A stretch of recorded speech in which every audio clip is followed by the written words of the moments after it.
ನೋವಾಗ್ತಾ ಇದ್ಯಾ? ಪರವಾಗಿಲ್ಲ, ಇನ್ ಸಾಕು, ಬಿಟ್ಬಿಡಿ.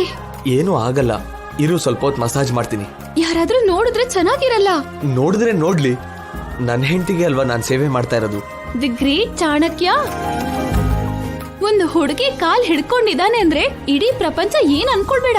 ನೀನ್ ಹೇಳೋ ಆ ಇಡೀ ಪ್ರಪಂಚ ನೋಡ್ಬೇಕಾದ್ರೆ ನಿನ್ ಕತ್ತಿಗೆ ತಾಳಿ ಕಟ್ಟದೇ ಇರ್ಬೋದು, ನಿನ್ ಜೊತೆ ಸಪ್ತಪದಿ ಹಾಕದೇ ಇರ್ಬೋದು, ವೇದ ಮಂತ್ರಗಳು, ಮಂಗಳ ವಾದ್ಯಗಳು, ಅಕ್ಷತೆ, ಹಾರ ಯಾವುದು ನಮ್ಮ ಮದ್ವೆಲಿ ಇಲ್ದೇ ಇರ್ಬೋದೇನೋ.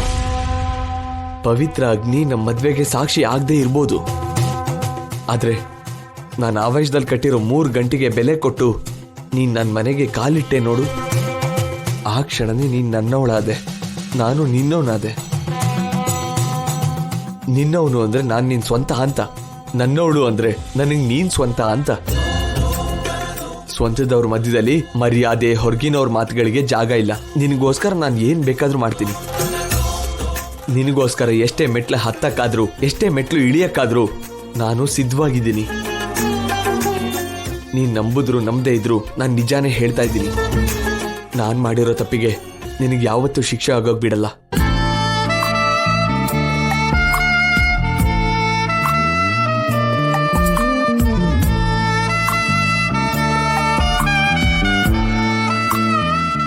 ಹಾಗಂತ ನಿಮ್ಮ ಅಣ್ಣನ್ ಕ್ಷಮಿಸಲ್ಲ.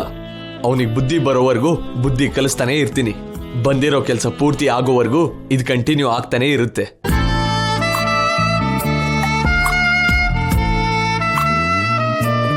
ಏನು ಹಾಗೆ ಸೈಲೆಂಟ್ ಆಗಿ ನೋಡ್ತಾ ಇದ್ಯಾ? ಚಾಣಕ್ಯ ಅವರು ಇಷ್ಟು ದೊಡ್ಡ ಸ್ಕ್ರಿಪ್ಟ್ ನ ಯಾವಾಗ ಬರ್ಕೊಂಡ್ರು ಅಂತ. ಡೈರಿ ಬರೆಯೋ ಅಭ್ಯಾಸ ಇದೆ ಅಲ್ವಾ, ಅದಕ್ಕೆ ಇದೆಲ್ಲ ಮನ್ಸಲ್ಲಿ ಬರ್ಕೊಂಡಿದ್ದೆ. ಇವಾಗ ನಿನಗೆ ಹೇಳ್ದೆ. ಏನಾದ್ರೂ ಬೇಕಾ? ಇದನ್ನೆಲ್ಲ ನುಂಗ್ಬೇಕು ಅಂದ್ರೆ ನೀರ್ ಕುಡಿಬೇಕು. ತಗೊಂಬರ್ತೀನಿ.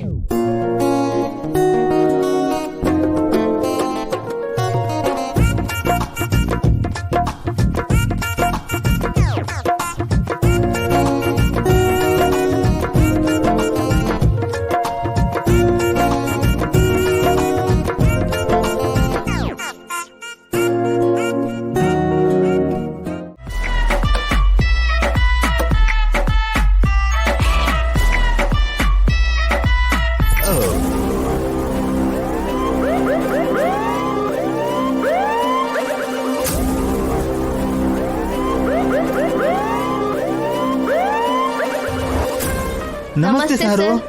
ಹಲೋ ಮಿಸ್ಟರ್ ಅಂಡ್ ಮಿಸಸ್ ಪೌಡ್ರು Ramakrishna, and how are you? ನಾವು ಮೊದಲಿನ ಹಾಗೆ ಇದೀವಿ ಸರ್, ನೀವ್ ಹೇಗಿದ್ದೀರಾ? ನಾನ್ ಮೊದಲಿನಗಿಂತ ತುಂಬಾ ಚೆನ್ನಾಗಿದ್ದೀನಿ.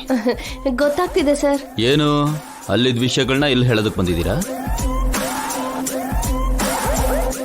ಪೊಲೀಸ್ ಅಲ್ವಾ, ವಾಸನೆ ಕಂಡು ಹಿಡಿದು ಬಿಟ್ಟ. ಪೊಲೀಸ್ ವಾಸನೆ ಕಂಡು ಹಿಡ್ದ, ಅಗತ್ಯ ಬಂದ್ರೆ ಪ್ರಾಣ ಕೂಡ ತೆಗಿತಾನೆ. ಏನ್ ಸರ್, ನಮಗ್ ಮೈಂಡ್ ವಾಯ್ಸ್ ನ ಕೂಡ ಹೇಳಕ್ ಬಿಡಲ್ವಾ? ಹಾ, ನೀವೇನೋ ಪೊಲೀಸ್ ಆಗಿದ್ರೆ ಮಾತ್ರ ಅಷ್ಟು ಶಾರ್ಪ್ ಆಗಿದ್ರೆ ಹೇಗೆ ಸರ್? ಅರ್ಥ ಆಯ್ತಲ್ವಾ? ನಮ್ಮ ಹತ್ರ ಮೈಂಡ್ ವಾಯ್ಸ್ ಎಲ್ಲ ಕೆಲ್ಸಕ್ಕೆ ಬರಲ್ಲ, ಎಲ್ಲ ಓಪನ್ ಟಾಕೆ. ನೀವೇನ್ ಮಾಡ್ತಿದ್ದೀರಾ ಸರ್? ಅದು ಒಂದು ಮಾತ್ರ ಕೇಳ್ಬಿಡಿ. ಏನ್ ಸರ್ ನಾಚಿಕೆ ಪಡ್ತಿದ್ದೀರಾ? ಅಯ್ಯೋ ರಾಮಕೃಷ್ಣ ಅವ್ರೆ, ಇದು ನಾಚಿಕೆ ಪಡ್ಬೇಕಾಗಿರೋ ವಿಷಯನೇ. ನಾಚಿಕೆ ಪಡ್ಬೇಕಾಗಿರೋ ವಿಷಯನಾ? ಆ ತರ ಏನ್ ಮಾಡಿದ್ರಿ ಸರ್? ಅಯ್ಯೋ ಹೋಗ್ಲಿ ಬಿಡಿ, ಏನೋ ಮಾಡ್ದೆ. ಮಂಚಕ್ಕೆ ಮೊಳೆ ಹೊಡಿತಿದ್ದಾರೆ ಅಂದ್ರೆ ಮಿಸ್ ಆಗಿ. ಅಯ್ಯೋ ರಾಮಕೃಷ್ಣ ಅವ್ರೆ, ನೀವು ನನ್ಗಿಂತ ಜೆಟ್ ಸ್ಪೀಡಲ್ಲಿ ಇದ್ದೀರಾ. ಅಂದ್ರೆ ನಿಮಗೂ ನಿತ್ಯಂಗೂ? ಅಯ್ಯೋ ನಾನು ಹೇಳಲ್ಲ, ನನಗೆ ನಾಚಿಕೆ ಆಗುತ್ತೆ. ಅಯ್ಯೋ ಇವ್ರು ಕ್ಯಾಚ್ ಮಾಡ್ಬಿಟ್ರು ಅನ್ಸುತ್ತೆ. ಅಯ್ಯೋ ಅಯ್ಯೋ, ನಿನ್ ನಾಚಿಕೆಗೆ ಬೆಂಕಿ ಹಾಕ. ಅದ್ ಹೇಗ್ ಸಾಧ್ಯ ಆಯ್ತು ಸರ್? ಏನೋ ಹಾಗೆ ನಡೆದೋಗ್ಬಿಡ್ತು. ಹಾಗೆ ಹೇಗ್ ನಡೆಯುತ್ತೆ? ನೀವು ಹೀಗೆ ಚುಚ್ಚಿ ಚುಚ್ಚಿ ಕೇಳಿದ್ರೆ ನಾನು ಹೇಗೆ ಹೇಳ್ತೀನಿ ಹೇಳಿ? ನೀವು ನಿಜನೇ ಹೇಳ್ತಿದ್ದೀರಾ? ಅಯ್ಯೋ ಬೇಕು ಅಂದ್ರೆ ನಿತ್ಯನ್ ಕೇಳಿ. ಏನಮ್ಮ ನಿತ್ಯ, ಯಾಕಮ್ಮ ಹೀಗ್ ಮಾಡ್ದೆ? ನಾನೇನ್ ಮಾಡ್ದೆ? ಮಾಡೋದೆಲ್ಲ ಮಾಡಿ ಮತ್ತೆ ಏನ್ ಮಾಡ್ದೆ ಅಂತ ಕೇಳ್ತಿದ್ಯಾ? ಕಳ್ಳಿ, ನಿನ್ನ ಎಷ್ಟು ದೊಡ್ಡ ಮಟ್ಟದಲ್ಲಿ ಊಹಿಸ್ಕೊಂಡಿದ್ವಮ್ಮ ನಾವು. ಇವಾಗ ಏನಾಯ್ತು?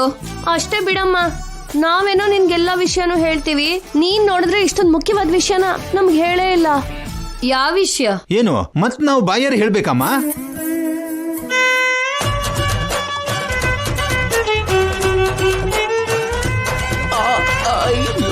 ಇದ್ದ ವಿಷಯ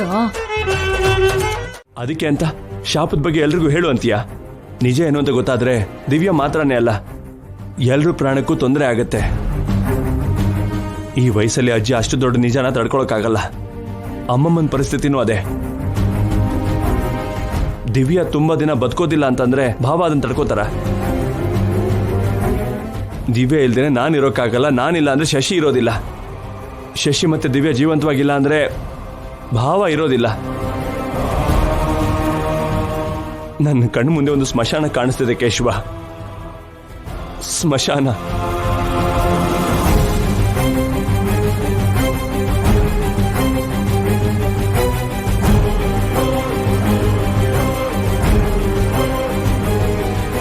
ಬೇಜಾರು ಮಾಡ್ಕೋಬೇಡಿ ಸರ್. ಎಲ್ಲ ದಾರಿನೂ ಮುಚ್ಚೋಗಿದ್ರು ಯಾವುದೋ ಒಂದು ದಾರಿ ಇದ್ದೇ ಇರುತ್ತೆ ಅಂತಾರೆ. ಹುಡ್ಕೋಣ ಸರ್, ಯಾವುದೋ ಒಂದು ದಾರಿ ಕಾಣಿಸ್ತೇ ಹೋಗಲ್ಲ ನಮಗೆ. ನೀವು ಹೇಳಿದ್ದೆಲ್ಲ ನಿಜಾನೇ, ಆದ್ರೆ ನನ್ಗೆ ಆ ರೀತಿ ಯೋಚನೆ ಮಾಡೋದಕ್ಕಾಗ್ಲಿಲ್ಲ. ದೇವಾಲಯದಂಥ ಮನೆ ಸ್ಮಶಾನ ಆಗ್ಬಾರ್ದು ಸರ್. ಏನೋ ಒಂದ್ ಮಾಡಿ ಅಮ್ಮವ್ರ ಹತ್ರ ಆ ಪೂಜೆ ಮಾಡಿಸೋಣ.